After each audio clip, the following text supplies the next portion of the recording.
আমি counselling psychologist Anika.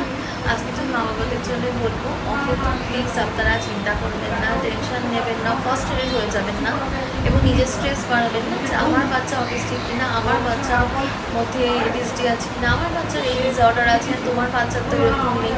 Please বাচ্চাদের মতন করে থাকতে দিন। প্রত্যেকটা বাচ্চা সুন্দর, প্রত্যেকটা বাচ্চা নিষ্পাপ, প্রত্যেকটা বাচ্চার মধ্যে খুব ভালো ভালো গুড কোয়ালিটিস থাকে, কিছু ইউনিকনেস থাকে, সেগুলোকে বের করুন, সেগুলোকে নিয়ে কাজ করুন, সেগুলোকে নিয়ে এগিয়ে চলুন। কোনো বাচ্চার সাথে কোনো বাচ্চা তুলনা করবেন না, নিজের বাচ্চার সাথে অন্যের বাচ্চার সঙ্গে তুলনা করবেন না। কোনো সমস্যা নেই, লার্নিং ডিসএবিলিটি যদি থাকে, কোনো রকম ডেভেলপমেন্ট ডিলে হয়, তাহলেও কখনো তার সামনে অন্য বাচ্চাকে দেখিয়ে তুলনা করবেন না যে দেখ ও এরকম পাচ্ছে, তুই পাচ্ছে না, ও পাচ্ছে না, ওর জন্য আরেকটু টাইম লাগবে, আর তো কিছু না। সুতরাং কখনো বাচ্চাকে কোনোভাবে হিউমিলেট করবেন না। আপনারা ভালো থাকুন, ওদেরকেও ভালো রাখুন।